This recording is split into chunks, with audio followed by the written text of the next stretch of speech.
Well, maybe you need some advice. To give us that is Ford R. Myers. He's a career coach and president of Career Potentials, LLC. He is also the author of Get the Job You Want, Even When No One is Hiring. I love titles that catch my attention. Ford, it's great to have you with us. Thanks, Lynn. I'm happy to be here. So you heard me say that the new buzzword is reinvention. Is it usually out of choice, like Leslie, or is it out of necessity?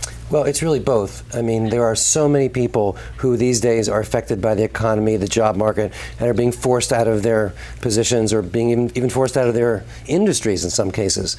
But there are those people who have made proactive decisions and have really chosen to move forward into a new phase of their lives. Are there pros and cons that are associated with both? Like if it's out of necessity, do you handle reinvention one way, and if it's out of choice, do you handle it another? Well, the attitude of the client, in my case, because I work with people like this, the attitude of the client is very different when they're doing this by choice, when they have a lot of excitement or enthusiasm about the subject. But when people are forced out of their positions, it's obviously a very different situation, emotionally, personally, and professionally. Okay, so let's talk about those two things individually. Let's start with necessity, because as you said, the economy has impacted so many different people, and Leslie is fortunate that she's done this because it's her career choice and her life choice. Sure. But if you have had an experience where you've lost your job, you've been forced into early retirement, or you hate your job and you want to do something else, what's the first thing you suggest to people? I think the first thing to do is to really get a little bit introspective. Think about yourself. Who are you really? What works? It's almost like doing a personal inventory of your own skills, strengths, interests, passions, and get a plan together.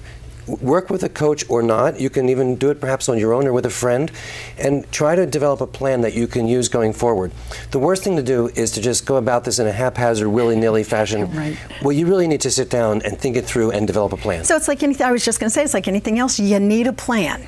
Yes, but what's unfortunate is sometimes people will lose their job on a Thursday, and by Friday they've already sent out 500 resumes, and they don't even know what they're looking for. They're not really clear about their plan. Do a lot of people use an opportunity when they've lost a job or they've changed their career? Do they use that opportunity to maybe pursue something they always wanted to do, or do they feel compelled to get right back into what they know, what's familiar, what's comfortable? I've seen it both ways, Lynn, but I really think the intelligent person is going to take 10 steps back and really get analytical, look inside, talk to some people, get some support. But yes, there are some people who feel forced, sometimes by financial circumstances, where they really don't have much of a choice. They feel like they have to jump right back into what they were doing before. I think that's a missed opportunity sometimes.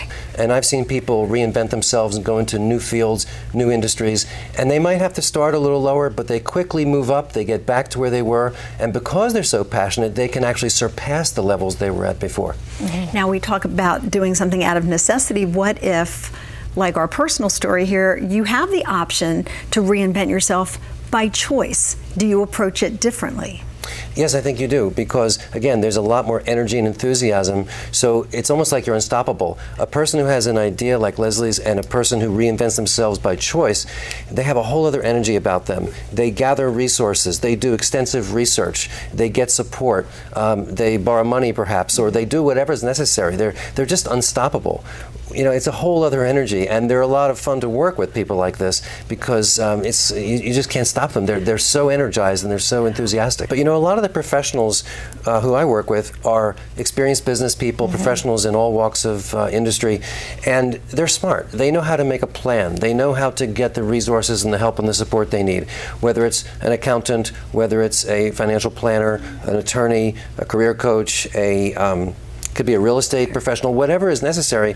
These are resourceful, intelligent people. And when it's time to make a major change in your life, they know how to build that support system around themselves that Leslie was talking about. Even as a culture, we have to think about reinvention differently. In other words, in the old world, you would perhaps get a career, stay with it for 30 years, retire with the gold watch.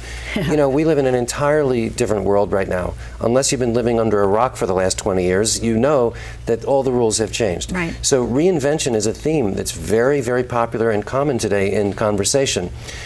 We have to understand that reinvention is not a one-time event. It's a constant, ongoing process of evolution. The whole definition of the word, the whole experience of inventing or reinventing oneself has completely been transformed.